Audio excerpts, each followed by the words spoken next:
Hi,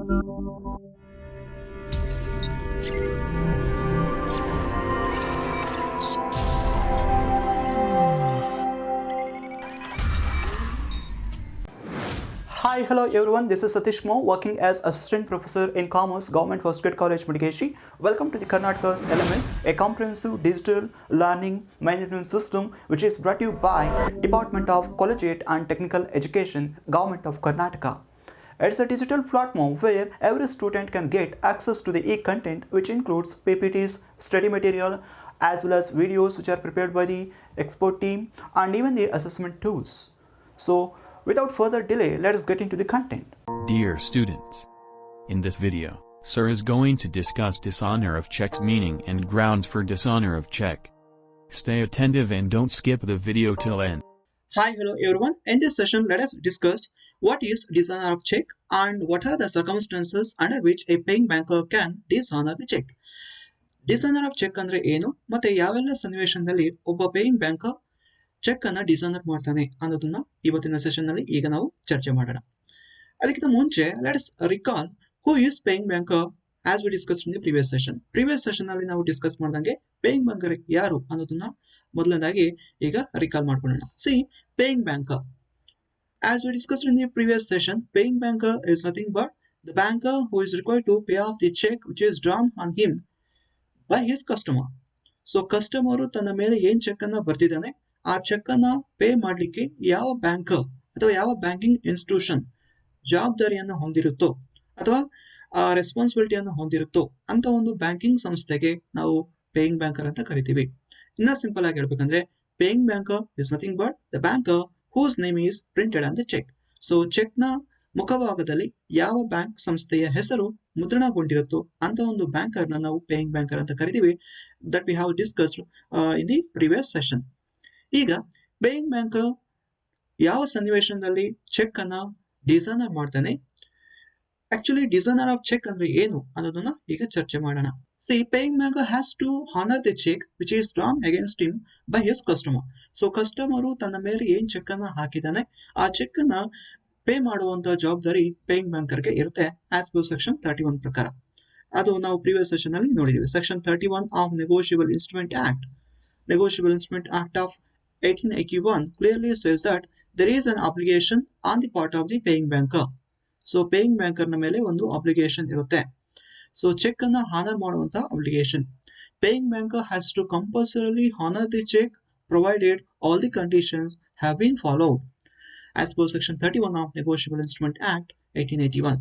so ಎಲ್ಲಾ conditions ಪೂರೈಸಿದ್ದು, sufficient funds ಇದ್ದು, essential elements of the cheque ಏನೆಲ್ಲ ಇದೆ ಅದು ಕರೆಕ್ಟ್ ಆಗಿದ್ದು ಎಲ್ಲ ಪ್ರಾಪರ್ ಆಗಿದೆ ಅಂದಾಗ ಪೇಯಿಂಗ್ ಬ್ಯಾಂಕರ್ ಚೆಕ್ ಅನ್ನ ಹಾನರ್ ಮಾಡಬೇಕಾಗುತ್ತೆ ಸೆಕ್ಷನ್ 31 ಪ್ರಕಾರ. ಇದು ಕಾಂಟ್ರಾಕ್ಚುಯಲ್ ಅಬ್ಲಿಗೇಷನ್ ಕೂಡ ಹೌದು.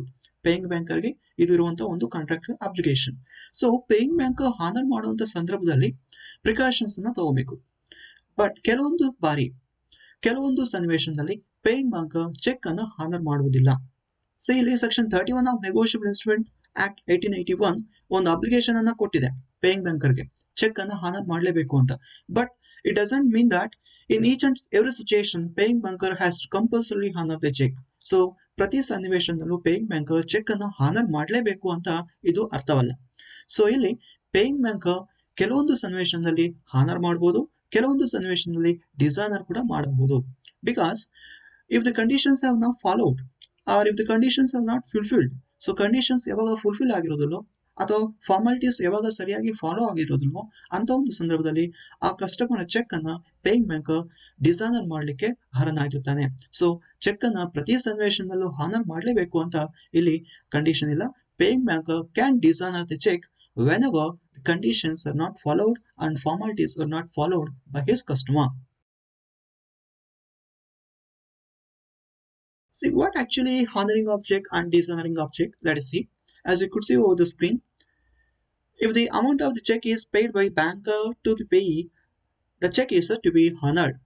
ಯಾವಾಗ ಒಂದು ಚೆಕ್ ಬ್ಯಾಂಕರ್ಗೆ ಪ್ರೆಸೆಂಟ್ ಮಾಡಿದ ಕೂಡಲೇ ಪೇ ಆಗುತ್ತೋ, ಪೇಯಿಂಗ್ ಬ್ಯಾಂಕರ್ ಚೆಕ್ ನ ಅಮೌಂಟ್ ಅನ್ನ ಪೇಗೆ ಕೊಡ್ತಾನೋ ಅಂತ ಒಂದು ಸಿಚುಯೇಷನ್ಗೆ ಅಥವಾ ಅಂತ ಒಂದು ಪ್ರೋಸೆಸ್ಗೆ ಹಾನರಿಂಗ್ ಆಫ್ ಚೆಕ್ ಅಂತ ಕರಿತೀವಿ.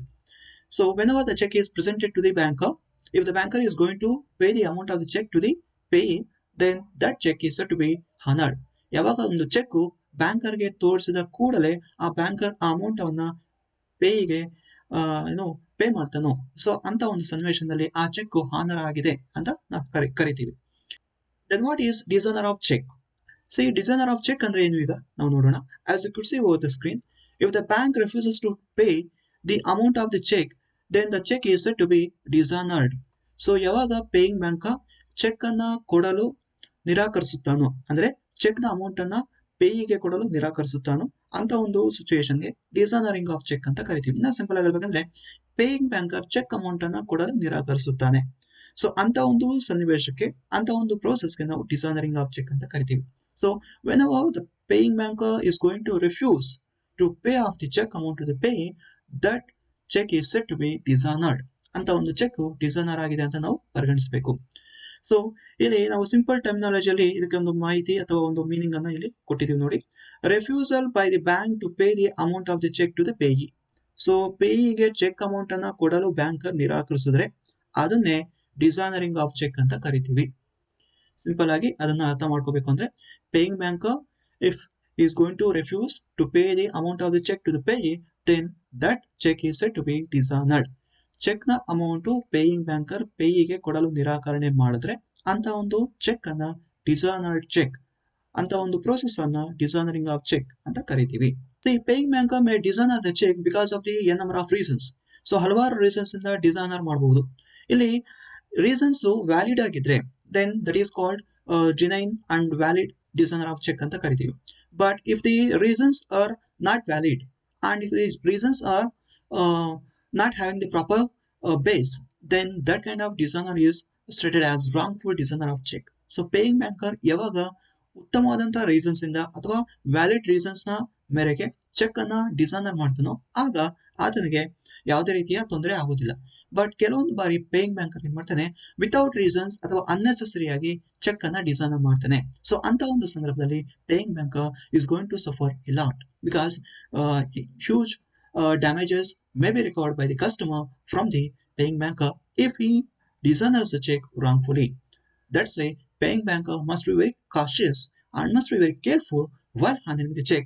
And moreover, Section 31 of Negotiable Instrument Act insists that paying banker should honor the check provided all the conditions of the check and all the formalities have been perfectly followed. So ಇಲ್ಲಿ section 31 of negotiable instrument act clear cut ಆಗಿ ಹೇಳುತ್ತೆ, ಎಲ್ಲಾ sections ಎಲ್ಲಾ aspects of the cheque correct ಆಗಿದ್ರೆ ಅಥವಾ ಎಲ್ಲಾ ಫಾರ್ಮಾಲಿಟೀಸು perfect ಆಗಿ follow ಆಗಿದ್ರೆ ಅಂತ ಒಂದು ಚೆಕ್ ಅನ್ನ ಹಾನರ್ ಮಾಡಿ. ಸಪೋಸ್ ಚೆಕ್ ನ ಲೂಫೋಲ್ಸ್ ಇದ್ರೆ ಅಥವಾ ಫಾರ್ಮಾಲಿಟೀಸ್ ಸರಿಯಾಗಿ ಫಾಲೋ ಆಗದಿದ್ರೆ ಅಲ್ಲಿ ಹಾನರ್ ಮಾಡುವಂತ ಅವಶ್ಯಕತೆ ಇಲ್ಲ ಅಂತ ಕೂಡ ಹೇಳುತ್ತೆ. ಸೊ ಅದಕ್ಕೆ ಪೇಯಿಂಗ್ ಬ್ಯಾಂಕರ್ ಪ್ರತಿ ಸನ್ನಿವೇಶನದಲ್ಲೂ ಚೆಕ್ ಅನ್ನ ಹಾನರ್ ಮಾಡಬೇಕು ಅಂತ ಅಲ್ಲಿ ಇಲ್ಲ. Paying banker depending upon the valid reason, cheque ಅಲ್ಲಿ ಯಾವುದೋ ಒಂದು ಕುಂದುಕೊರತೆ ಇದೆ ಅಥವಾ ಯಾವುದೋ ಒಂದು ಲೂಫೋಲ್ ಇದೆ ಅಂತ ಖಚಿತಪಡಿಸಿಕೊಂಡು ಚೆಕ್ ಅನ್ನ ಡಿಸನರ್ ಮಾಡಬೇಕಾಗುತ್ತೆ. Now let us see what are the grounds for dishonoring of check or what are the reasons for dishonoring of the check. So cheque ಅನ್ನ ಡಿಸನರ್ ಮಾಡಬೇಕು ಅಂದ್ರೆ ಪೇಯಿಂಗ್ ಬ್ಯಾಂಕರ್ ಯಾವ ರೀಸನ್ಸ್ ಅನ್ನ ಹೇಳ್ತಾನೆ ಅಥವಾ ಯಾವ ರೀಸನ್ಸ್ ನ ಮೇರೆಗೆ ಚೆಕ್ ಅನ್ನ ಪೇಯಿಂಗ್ ಬ್ಯಾಂಕರ್ ಡಿಸನರ್ ಮಾಡಬಹುದು ಅನ್ನೋದನ್ನ ಈಗ ನಾವು ನೋಡೋಣ. Reasons for dishonor of check. Let us see what are the reasons for dishonour of cheque. So cheque ಅನ್ನ ಡಿಸನರ್ ಮಾಡ್ಲಿಕ್ಕೆ ಪೇಯಿಂಗ್ ಬ್ಯಾಂಕರ್ ಏನೆಲ್ಲ ರೀಸನ್ಸ್ ಅನ್ನ ತೋರಿಸ್ತಾನೆ ಅಥವಾ ಏನೆಲ್ಲ ರೀಸನ್ಸ್ ಇದ್ರೆ ಪೇಯಿಂಗ್ ಬ್ಯಾಂಕರ್ ಚೆಕ್ ಅನ್ನ ಡಿಸನರ್ ಮಾಡ್ತಾನೆ. Firstly, if the date is not written incorrectly or the date given is of 3 months before or if the advance date is given. So whenever the check contains a date which is incomplete or which is impossible date or which is not correct or which is having advance date. So in all these circumstances, paying banker is going to dishonor the check. ಯಾವಾಗ ಒಂದು check ಅಲ್ಲಿ date complete ಆಗಿ ಬರ್ದಿರಲ್ವೋ ಅಥವಾ incorrect ಆಗಿ ಬರ್ದಿರ್ತಾರೋ ಅಥವಾ impossible date ಅನ್ನು ಹಾಕಿರ್ತಾರೋ ಅಥವಾ advance date ಅಥವಾ ಔಟ್ಡೇಟೆಡ್ ಡೇಟ್ ಹಾಕಿರ್ತಾರೋ ಅಂತ ಒಂದು ಸನ್ನಿವೇಶನದಲ್ಲಿ ಪೇಯಿಂಗ್ ಬ್ಯಾಂಕರ್ ಚೆಕ್ ಅನ್ನ ಡಿಸನರ್ ಮಾಡ್ತಾನೆ. ಸೊ ಇಲ್ಲಿ ಡೇಟ್ ಅನ್ನೋದು ಕಂಪ್ಲೀಟ್ ಆಗಿರಬೇಕು, ಕಂಪ್ಲೀಟ್ ಡೇಟ್ ಅನ್ನ ಹೊಂದಿರಬೇಕು cheque. For example 31st March 2021. So ಈ ರೀತಿ ಕಂಪ್ಲೀಟ್ ಡೇಟ್ ಅನ್ನ ಹೊಂದಿರಬೇಕು, ಆಗ ಆ ಚೆಕ್ ಏನು it will be honoured. So ಅಂತ ಒಂದು ಚೆಕ್ ಇಲ್ಲಿ ಹಾನರ್ ಆಗುತ್ತೆ. Suppose if the date contains like 31st February 2021. So it cannot be honored because it is in impossible date. ಅದು impossible date, right? So ಅದೇ ರೀತಿ say for example 31st April 2021, that is also impossible date. So ಇದು ಕೂಡ impossible date, ಯಾಕಂದ್ರೆ ನಮಗೆ April ಅಲ್ಲಿ 30 days ಅಷ್ಟೇ ಬರೋದು, 31st ಡೇಟ್ ಇದಿರಲ್ಲ. ಸೊ ಇದು ಕೂಡ ಇಂಪಾಸಿಬಲ್ ಡೇಟ್. ಸೊ ಈ ರೀತಿ ಇಂಪಾಸಿಬಲ್ ಡೇಟ್ ಇದ್ರು ಕೂಡ ಡಿಸನರ್ ಆಗುತ್ತೆ. ಸಪೋಸ್ 31st ಮಾರ್ಚ್ ಅಂತ ಹಾಕ್ಬಿಟ್ಟು ಇಯರ್ ಕಾಲಮ್ ಅಲ್ಲಿ ಬಿಟ್ಟಿದ್ದಾನೆ ಅನ್ಕೊಳ್ಳಿ, ಸೊ ಅದು ಇನ್ಕಂಪ್ಲೀಟ್ ಡೇಟ್ ಆಗುತ್ತೆ. ಸೊ ಇನ್ಕಂಪ್ಲೀಟ್ ಡೇಟ್ ಇದ್ರೂ ಕೂಡ ಅಲ್ಲಿ ನಮಗೆ ಆ ಚೆಕ್ ಆನರ್ ಆಗೋದಿಲ್ಲ, ಡಿಸನರ್ ಆಗುತ್ತೆ. ಅದೇ ರೀತಿ ಇಲ್ಲಿ ಡೇಟ್ ಹಾಕಿದ್ದಾರೆ, ಮಂತ್ ಖಾಲಿ ಬಿಟ್ಟು ಕೇವಲ ಇಯರ್ ಮಾತ್ರ ಹಾಕಿದ್ದಾರೆ, that is also incomplete. So ಈ ರೀತಿ ಇನ್ಕಂಪ್ಲೀಟ್ ಇದ್ದಾಗ ಯಾವುದೇ ಕಾರಣಕ್ಕೂ ಆನರ್ ಆಗೋದಿಲ್ಲ. ಸಪೋಸ್ ಇವತ್ತಿನ ಪ್ರೆಸೆಂಟ್ ಡೇಟ್ ತಗೊಳ್ಳೋಣ. Present date is, just imagine, present date ಅನ್ನೋದು 30th June 2021 ಅಂತ ಇದೆ ಪ್ರೆಸೆಂಟ್ ಡೇಟ್.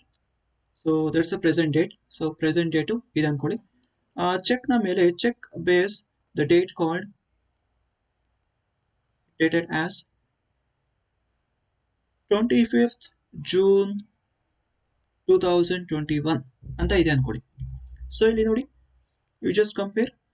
ಪ್ರೆಸೆಂಟ್ ಡೇಟ್ ಬಂದು ಇಲ್ಲಿ present date we have 30th June 2021, but ಇಲ್ಲಿ ಚೆಕ್ ನ ಮೇಲೆ ಇರುವಂತ ಡೇಟು 25th June 2021. ಸೊ ಇಲ್ಲಿ ಚೆಕ್ ನ ಡೇಟು ಆಗೋಗಿದೆ, ದಟ್ ಮೀನ್ಸ್ ಎಕ್ಸ್ಪೈರಿ ಆಗಿದೆ. ಸೊ ಇಂತಹ ಒಂದು ಸನ್ನಿವೇಶದಲ್ಲಿ ಚೆಕ್ ಅನ್ನ ಆನರ್ ಮಾಡಕ್ಕೆ ಸಾಧ್ಯವಿಲ್ಲ.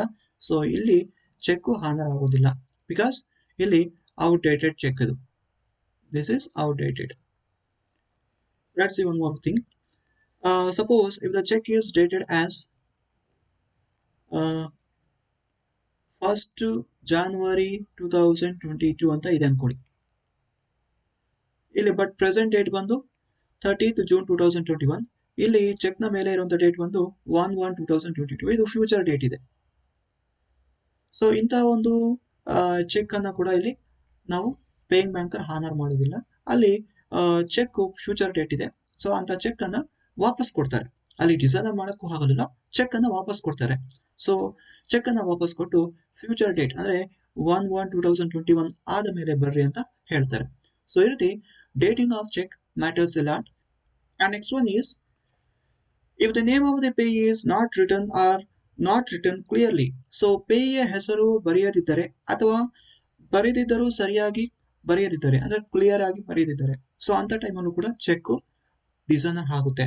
ಸೊ ಇಲ್ಲಿ ಚೆಕ್ ನ ಮೇಲೆ ಪೇಯಿಯ ಹೆಸರು ಕ್ಲಿಯರ್ ಆಗಿ ಬರ್ದಿರಬೇಕು. ಪೇಯಿಯ ಹೆಸರು ಸರಿಯಾಗಿ ಬರೆಯದಿದ್ದರೆ, ಅಂದ್ರೆ ಗೊಂದಲ ಸೃಷ್ಟಿಸುವಂತಹ ಹೆಸರು ಬರೆದಿದ್ದರೆ, ಸೊ ಅಂತ ಒಂದು ಟೈಮಲ್ಲಿ ಏನು ಡಿಸೈನರ್ ಆಗುತ್ತೆ. Sir for example pay anyone ಅಂತ ಹಾಕಿದಾಗ ಅಲ್ಲಿ ಪೇ ಹೆಸರು ಸರಿಯಾಗಿ ಇಲ್ಲ, ಆಂಬಿಗ್ವಿಟಿ ಇದೆ, ಸೊ ಕ್ಲಿಯರ್ ಆಗಿ ಇಲ್ಲ. ಪೇ ಬ್ರದರ್ ಆಫ್ ಸುನಿಲ್ ಅಂತ ಹಾಕಿದೆ ಅನ್ಕೊಳ್ಳಿ. So pay brother of Sunil, so ಅಂತ ಟೈಮಲ್ಲೂ ಕೂಡ ಅಲ್ಲಿ ಚೆಕ್ ನ ಮೇಲೆ ಪೇ ಹೆಸರು ಸರಿಯಾಗಿ ಇಲ್ಲ, ಕ್ಲಿಯರ್ ಕಟ್ ಆಗಿಲ್ಲ. ಸೊ ಬ್ರದರ್ ಆಫ್ ಸುನಿಲ್ ಅಂದ್ರೆ ಸುನಿಲ್ಗೆ ಹಲವಾರು ಬ್ರದರ್ಸ್ ಇರ್ತಾರೆ, ಸೊ ಯಾವ ಬ್ರದರ್, ಸೊ ಇಲ್ಲಿ ಪೇ ಹೆಸರು ಕ್ಲಿಯರ್ ಆಗಿ ಇರೋದಿಲ್ಲ. ಅದೇ ರೀತಿ pay student of Naresh, Naresh ನ ಸ್ಟೂಡೆಂಟ್ ಗೆ ಪೇ ಮಾಡಿ ಅಂತ ಹಾಕಿದ್ದಾರೆ ಅನ್ಕೊಳ್ಳಿ. ಅಂತ ಒಂದು ಟೈಮಲ್ಲೂ ಚೆಕ್ ನ ಪೇ ಅಲ್ಲಿ ಕ್ಲಾರಿಟಿ ಇಲ್ಲ, ಸೊ ಚೆಕ್ ನ ಪೇಗೆ ಸಂಬಂಧಪಟ್ಟಂತ ಒಂದು ಕ್ಲಿಯರ್ ಪಿಕ್ಚರ್ ಅಲ್ಲಿ ಇಲ್ಲ.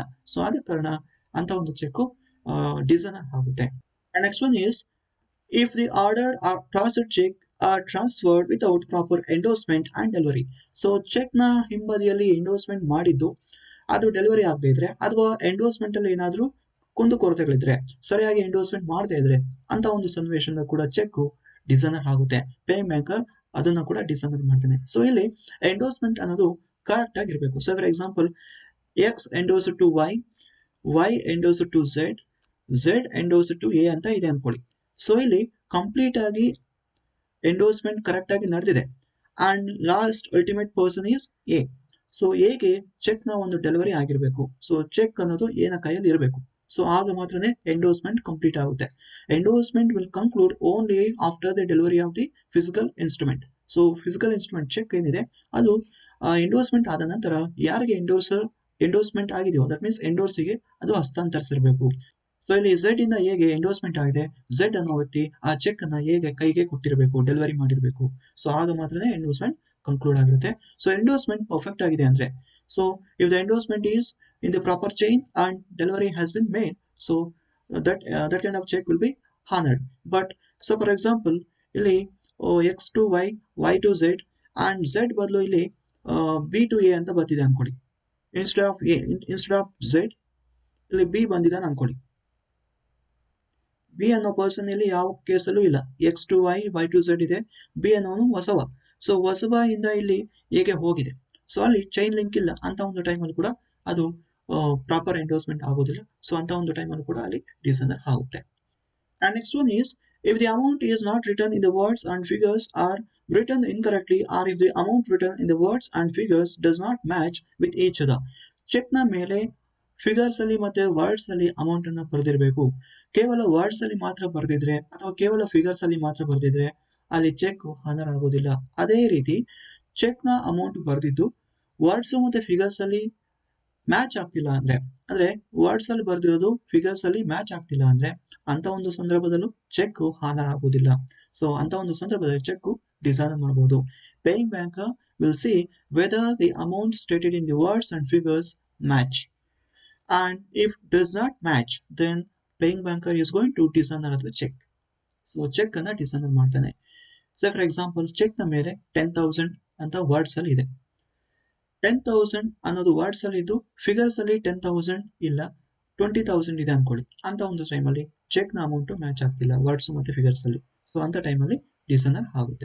And next one is, if the alteration made on the cheque is not proved by the drawer giving the signature. Cheque ನ ಮೇಲೆ ಯಾವುದೋ ಒಂದು ಆಲ್ಟ್ರೇಷನ್ ಆಗಿದೆ. ಸೊ ಫಾರ್ ಎಕ್ಸಾಂಪಲ್ ಚೆಕ್ ನ ಮೇಲೆ ಪೇ ಹೆಸರು ಆಲ್ಟ್ರೇಷನ್ ಆಗಿದೆ, ಓವರ್ ರೈಟಿಂಗ್ ಆಗಿದೆ. ಅಂತ ಟೈಮಲ್ಲಿ ಡ್ರಾವರ್ ನ ಸಿಗ್ನೇಚರ್ ಇರಬೇಕು. ಅದಕ್ಕೆ ಒಂದು ಗ್ಯಾರಂಟಿ ಅಂದ್ರೆ ಡ್ರಾವರ್ ನ ಕನ್ಫರ್ಮೇಶನ್ ಇರಬೇಕು. ಅದು ಇಲ್ಲ ಅಂದಾಗ ಪೇಯಿಂಗ್ ಬ್ಯಾಂಕ್ ಆ ಚೆಕ್ ಅನ್ನ ಡಿಸನರ್ ಮಾಡ್ತಾನೆ. And next thing is, if the account number is not mention or if it is not clear or if it is not mention clearly. Cheque ನ ಮೇಲೆ ಅಕೌಂಟ್ ನಂಬರ್ ಕ್ಲಿಯರ್ ಆಗಿ mention ಮಾಡದೇ ಇರೋದು. ಈಗ recent ಆಗಿ printed cheques ಬರ್ತಿದೆ, ಅಂದ್ರೆ MICR cheques ಬರ್ತಿದೆ. ಸೊ MICR ಚೆಕ್ಸ್ ಅಲ್ಲಿ ಅಕೌಂಟ್ ನಂಬರ್ ಆಲ್ರೆಡಿ ಪ್ರಿಂಟ್ ಆಗಿರುತ್ತೆ. ಬಟ್ ಕೆಲವೊಂದು ಚೆಕ್ಸ್ ಅಲ್ಲಿ ಅಂದ್ರೆ ಹಳೆ ಕಾಲದ ಚೆಕ್ ಬುಕ್ಸ್ ನಾವು ನೋಡಿದಾಗ ಅಕೌಂಟ್ ನಂಬರ್ ಕೂಡ ನಾವು ಮ್ಯಾನ್ಯಲ್ ಆಗಿ ಬರೀಬೇಕಾಗುತ್ತೆ. ಸೊ ಅಂತ ಒಂದು ಪರಿಸ್ಥಿತಿ ಇದ್ದಾಗ ಅಕೌಂಟ್ ನಂಬರ್ ಕ್ಲಿಯರ್ ಕಟ್ ಆಗಿ ಬರ್ದಿರಬೇಕು. ಅಕೌಂಟ್ ನಂಬರ್ ಸರಿಯಾಗಿ ಬರ್ದಿಲ್ಲ ಅಂದ್ರೆ, ಅಕೌಂಟ್ ನಂಬರ್ ಕ್ಲಾರಿಟಿ ಆಗಿ ಬರ್ದಿಲ್ಲ ಅಂದ್ರೆ ಅಂತ ಒಂದು ಚೆಕ್ ಡಿಸನರ್ ಆಗುತ್ತೆ. And next thing is, if the signature is not given or if the signature given in the check does not match with a signature given on the signature specimen card kept by the banker. Banker cheque ನ ಮೇಲೆ signature ಇದೆಯಾ ಇಲ್ವಾ ಅಂತ ಪರಿಗಣಿಸ್ತಾನೆ. Suppose check ನ ಮೇಲೆ signature ಇದೆ ಅಂದ್ರೆ specimen signature ಜೊತೆ ಮ್ಯಾಚ್ ಮಾಡ್ತಾನೆ. ಸೊ ಅಲ್ಲಿ ಚೆಕ್ ನ ಮೇಲೆ ಸಿಗ್ನೇಚರ್ ಇಲ್ಲದೆ ಇದ್ರೂ ಕೂಡ ಡಿಸನರ್ ಆಗುತ್ತೆ. ಚೆಕ್ ನ ಮೇಲೆ ಸಿಗ್ನೇಚರ್ ಇದ್ದು ಅದು ಸ್ಪೆಸಿಮನ್ ಸಿಗ್ನೇಚರ್ ಜೊತೆಗೆ ಟ್ಯಾಲಿ ಆಗ್ತಿಲ್ಲ ಅಂದ್ರೆ ಅವಾಗ ಕೂಡ ಡಿಸನರ್ ಆಗುತ್ತೆ. Next thing is, if the amount mentioned on the check is more than the amount that the drawer has in his account, and or if as per the bank's rules the minimum balance in the account of the drawer cannot remain. So ಇಲ್ಲಿ cheque ನ amount ಮತ್ತೆ account ಅಲ್ಲಿರುವಂತ amount cheque ಬ್ಯಾಂಕರು tally ಮಾಡ್ತಾರೆ. So cheque ಅಲ್ಲಿ amount ಜಾಸ್ತಿ ಬರ್ದಿದ್ದು account ಅಲ್ಲಿ ಬ್ಯಾಲೆನ್ಸ್ ಕಮ್ಮಿ ಇದೆ ಅಂದ್ರೆ ಅಂತ ಒಂದು ಟೈಮಲ್ಲಿ ಚೆಕ್ ಡಿಸನರ್ ಮಾಡ್ತಾನೆ. ಅಲ್ಲಿ ಪಾರ್ಟ್ ಪೇಮೆಂಟ್ ಮಾಡ್ಲಿಕ್ಕೆ ಸಾಧ್ಯವಿಲ್ಲ. ಸೊ ಇಲ್ಲಿ ಅಕೌಂಟ್ ಅಲ್ಲಿರುವಂತಹ ಅಮೌಂಟ್ ಚೆಕ್ ಅಮೌಂಟ್ ಗೆ ಪೇ ಮಾಡಲಿಕ್ಕೆ ಸಫಿಸಿಯೆಂಟ್ ಆಗಿರಬೇಕು. Whenever the customer has a sufficient and adequate credit balance then only the cheque can be honoured. ಇಲ್ಲಿ ಚೆಕ್ ನ ಮೇಲೆ ಅಮೌಂಟ್ ಹೆಚ್ಚಾಗಿದ್ದು ಅಕೌಂಟ್ ಅಲ್ಲಿ ಪ್ರಾಪರ್ ಸಫಿಸಿಯೆಂಟ್ ಬ್ಯಾಲೆನ್ಸ್ ಇಲ್ಲ ಅಂದ್ರೆ ಆಗ ಚೆಕ್ ಹಾನರ್ ಆಗೋದಿಲ್ಲ. And next one is, if the cheque is overwritten. So cheque ನ ಮೇಲೆ ಏನಾದ್ರೂ ಓವರ್ ರೈಟಿಂಗ್ ಮಾಡಿದ್ರೆ, ಸೊ ಚೆಕ್ ನ ಮೇಲೆ ಏನಾದ್ರೂ ತಿದ್ದಿದ್ರೆ, ಸೊ ಅಂತ ಒಂದು ಟೈಮಲ್ಲಿ ಕನ್ಫರ್ಮೇಶನ್ ಇಲ್ದಿರ ಚೆಕ್ ಹಾನರ್ ಮಾಡ್ಲಿಕ್ಕೆ ಸಾಧ್ಯವಿಲ್ಲ. ಸೊ ಕನ್ಫರ್ಮೇಶನ್ ಇರಬೇಕು.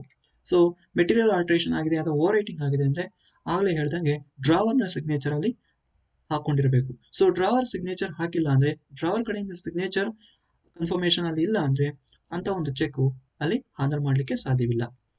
And next one is, if the check is not found in the proper condition or if it is found wet or torn.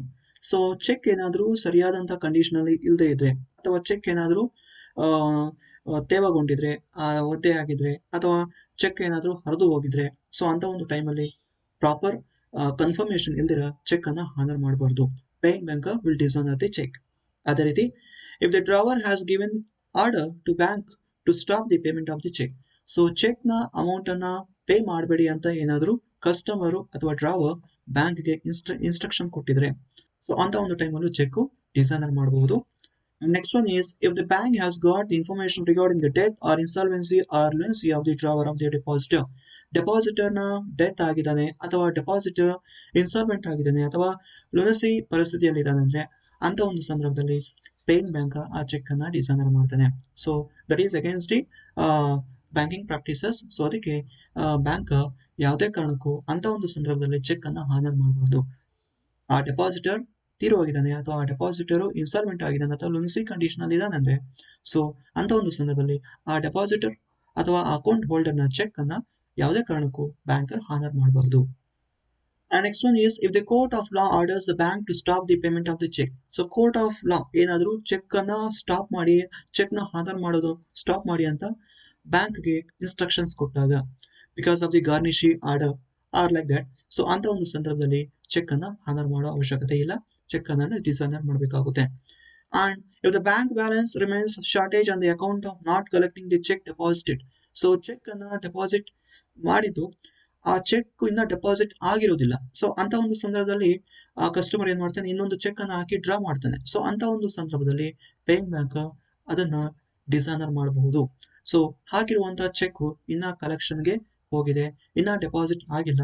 So ಅಂತ ಒಂದು ಪರಿಸ್ಥಿತಿಯಲ್ಲಿ ಇನ್ನೊಂದು ಚೆಕ್ ಅನ್ನ ಹಾಕಿ ಕಸ್ಟಮರ್ ಅಮೌಂಟ್ ಅನ್ನ ಡ್ರಾ ಮಾಡ್ತಿದ್ದಾನೆ ಅಂದ್ರೆ ಅಂತ ಒಂದು ಚೆಕ್ ಅಲ್ಲಿ ಹಾನರ್ ಮಾಡ್ಲಿಕ್ಕೆ ಸಾಧ್ಯವಿಲ್ಲ. ಅದೇ ರೀತಿ if the drawer has closed his account or her account before presenting the cheque. So cheque present ಮಾಡ್ಲಿಕ್ಕಿಂತ ಮುಂಚೆ ಅಕೌಂಟ್ ಹೋಲ್ಡರ್ ಏನಾದ್ರು ಅಕೌಂಟ್ ಅನ್ನ ಕ್ಲೋಸ್ ಮಾಡಿದಾನಂದ್ರೆ, ಅಕೌಂಟ್ ಅನ್ನ ವೈಂಡ್ ಅಪ್ ಮಾಡಿದಾನಂದ್ರೆ, ಸೊ ಅಂತ ಒಂದು ಸಂದರ್ಭದಲ್ಲಿ ಪೇಯಿಂಗ್ ಬ್ಯಾಂಕ್ ಆ ಚೆಕ್ ಅನ್ನ ಡಿಸಾನರ್ ಮಾಡಬೇಕಾಗುತ್ತೆ. So these are all the circumstances where the check can be dishonored by the paying banker without any other formalities. Thank you so much for watching complete video. Hope you enjoyed this session also. And please inform your friends to log on to the Karnataka LMS, which is at free of cost, to get the access to the e-content which is brought to you by Department of Collegiate and Technical Education, Government of Karnataka. I'll be back with one more interesting content in the next session. So until then, keep smiling. This is Satish Kumar signing out.